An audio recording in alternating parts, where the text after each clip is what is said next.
सृष्टि की शुरुआत में जब कुछ भी नहीं था, तब केवल एक ही शक्ति थी, आदिशक्ति, और उसी शक्ति का स्वरूप थे भगवान शिव। उनके गले में लिपटा हुआ एक नाग, जिसे हम वासुकी नाग के नाम से जानते हैं, हमेशा से रहस्य और आस्था का विषय बना रहा है। लेकिन क्या आप जानते हैं कि वासुकी केवल शिव के गहने नहीं हैं? वे स्वयं एक महान योद्धा, एक भक्त और एक रहस्यमयी नागराज हैं। आज हम आपको बताएंगे शिव और वासुकी नाग की वो दिव्य कहानी जो आपने पहले कभी नहीं सुनी होगी।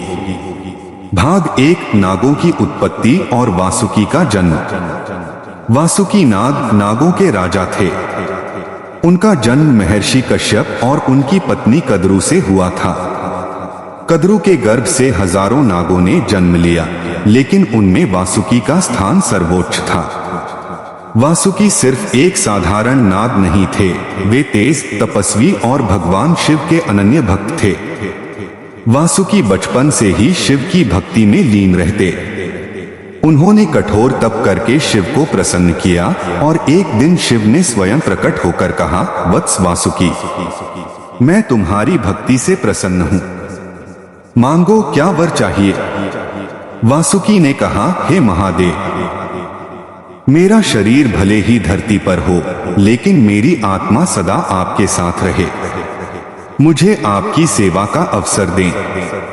शिव मुस्कुराए और बोले, तुम मेरी भुजा नहीं, मेरे कंठ में स्थान पाओगे, ताकि तुम सदा मेरे साथ रहो और सभी लोकों में पूज्य बनो। यहीं से वासुकी नाग बने शिव के गले का आभूषण।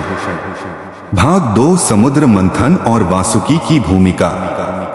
समुद्र मंथन की महाकथा जब देवताओं और असुरों के बीच घट रही थी, तब मंदराचल पर्वत को मथनी बनाकर समुद्र मंथन करने का निश्चय हुआ।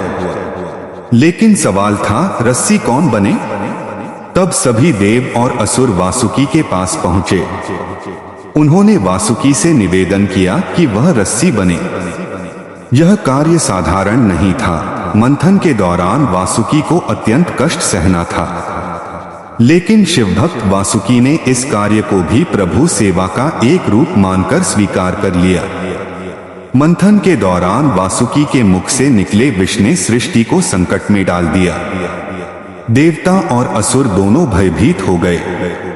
तब भगवान शिव ने वह विष स्वयं पी लिया और वासुकी को बचा लिया। यह वही क्षण था जब शिव का कंठ नीला हुआ और उन्हें नीलकंठ कहा जाने लगा।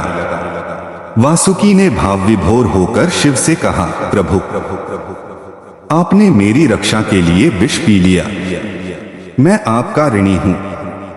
शिव बोले, वासुकी, तुम मेरे नहीं, मेरे हृदय के समीप हो। जो भक्त अपने आराध्य के लिए कष्ट सहता है, वह सदा पूज्य होता है। भाग 3, वासुकी और भगवान शिव के बीच दिव्य संवाद। शिव और वासुकी के बीच अनेक बार गहन संवाद हुए। एक बार वासुकी ने पूछा, प्रभु, क्या सर्प होना अभिशाप है? शिव ने उत्तर दिया, वासुकी, सर्प का अर्थ है ऊर्जा, कुंडलिनी। तुम्हारा स्वरूप प्रतीक है उस आत्मिक शक्ति का जो प्रत्येक प्राणी के भीतर है। जब वह शक्ति जागृत होती है, तब मानव शिव के समीप आता है। वासुकी ने कहा, तब क्या मैं उस जागृत शक्ति का प्रतीक हूं? शिव बोले, निश्चित रूप से। जब कोई मेरी आराधना करता है, तो वह तुम्हारे माध्यम से मेरे पास आता है। तुम मेरे ही अंग हो। यह संवाद सृष्टि को यह शिक्षा देता है कि जो भगवान की भक्ति करता है, वह किसी भी रूप में हो, वह स्वयं ईश्वर के समीप होता है।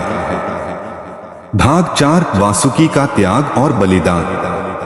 वासुकी का जीवन त्याग और तपस्या से भरा रहा। एक समय ऐसा आया जब नागों की जाति को असुरों और मानवों से खतरा होने लगा। कई स्थानों पर नागों को मार दिया गया और उनका अस्तित्व संकट में आ गया।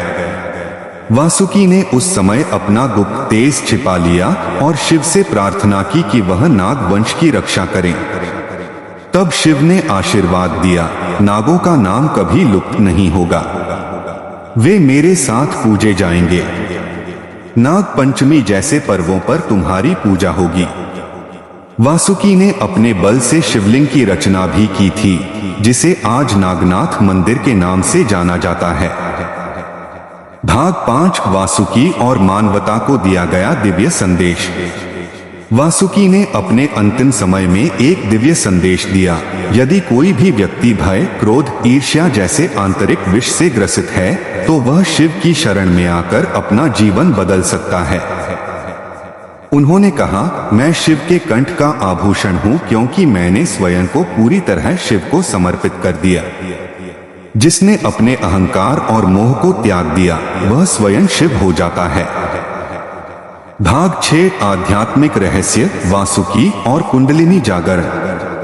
वासुकी केवल एक बाहरी प्रतीक नहीं है, वे उस जागृत ऊर्जा के प्रतीक हैं जिसे हम कुंडलिनी कहते हैं।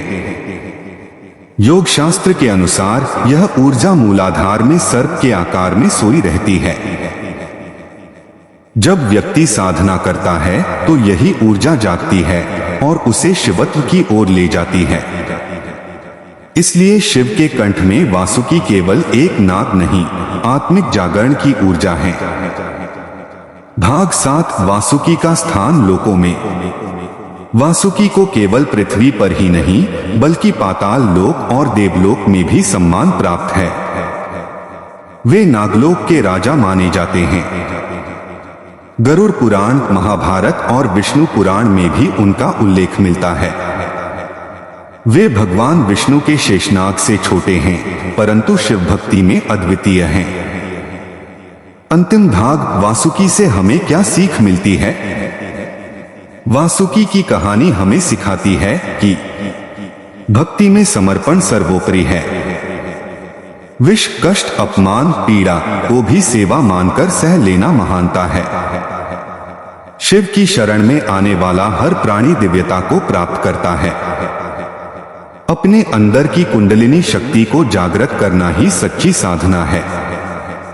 भौतिक रूप में नहीं, आत्मिक रूप से शिव से जुड़ो।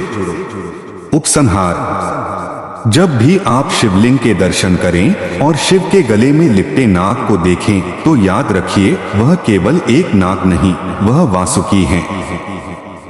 तप, त्याग, सेवा और भक्ति के जीवंत प्रतीक। वे हमें सिखाते हैं कि जब आत्मा परमात्मा में समर्पित हो जाती है तब ही जीवन सफल होता है। वासुकी की यह कहानी केवल पौराणिक नहीं, आत्मिक प्रेरणा है। शिव और वासुकी का यह रिश्ता हमें यही कहता है, जो सच्चे मन से भक्ति करता है वो ईश्वर के सबसे निकट होता है। भाग 8 जब वासुकी ने अपने जीवन को शिव को अर्पण कर दिया। वासुकी के हृदय में शिव के लिए जो प्रेम था वो केवल भक्ति नहीं, पूर्ण समर्पण था। उन्होंने न केवल अपने शरीर को बल्कि अपने जीवन का हर क्षण भगवान शिव की सेवा में अर्पण कर दिया। एक बार कैलाश पर्वत पर भयानक हिमपात हुआ।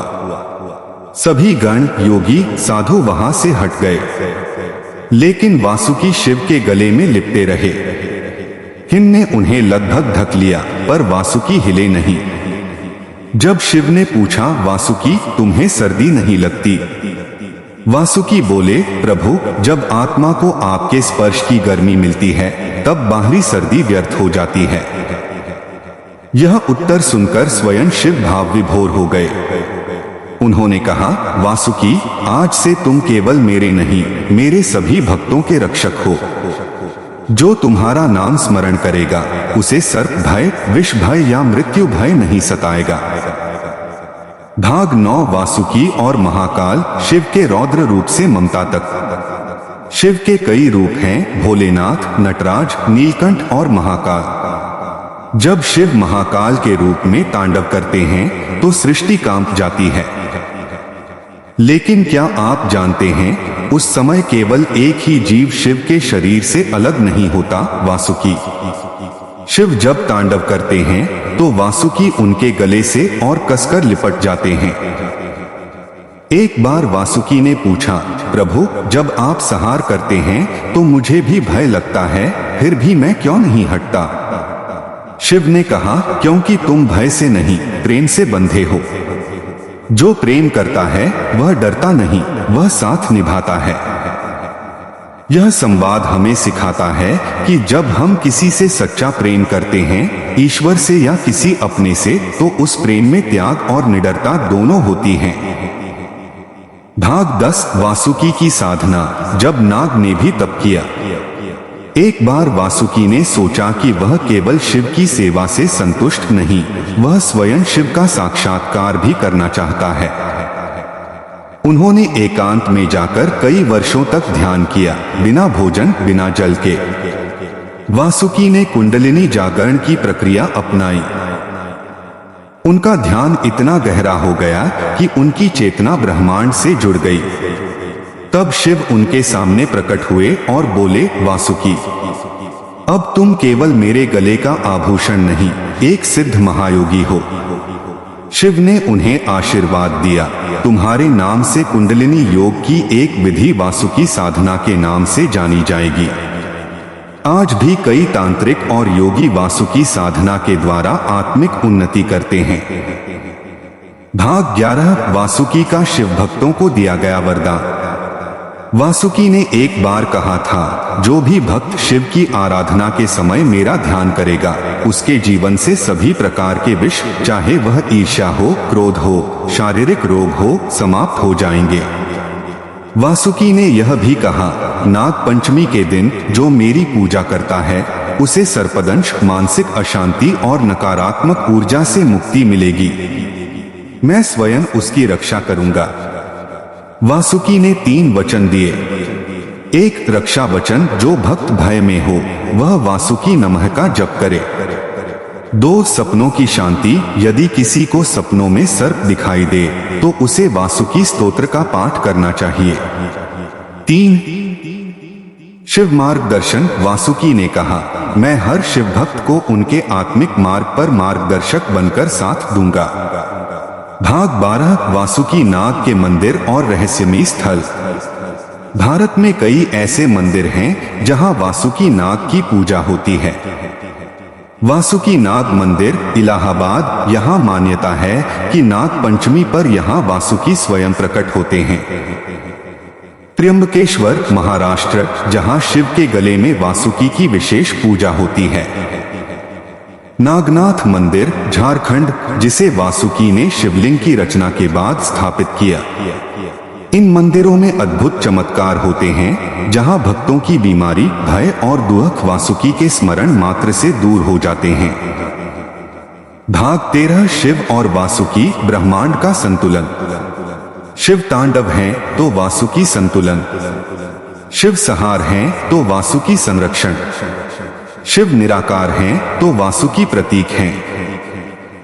यह संबंध केवल भक्त और भगवान का नहीं, बल्कि एक गहरी चेतना का है, जिसमें समर्पण, सेवा और ऊर्जा का रहस्य छुपा है। वासुकी हमें यह सिखाते हैं कि आप चाहे किसी भी रूप में हो, एक सर्प, एक साधारण प्राणी, एक पापी भी, यदि आप सच्चे मन से ईश्वर के चरणों में समर्पित हो जाएं, तो आप भी पूजनीय हो सकते हैं। अंतिम संदेश। वासुकी और शिव की यह दिव्य कथा हमें केवल पौराणिक इतिहास नहीं बताती, बल्कि यह आत्मा की यात्रा का मार्गदर्शन करती है। जब एक नाग भी शिवत्व को प्राप्त कर सकता है, तो हम मनुष्य क्यों नहीं? वासुकी कहते हैं, डरो मत अपने विष से, उसे शिव को अर्पण कर दो। देखना, तुम्हारा जीवन अमृतमय हो जाएगा।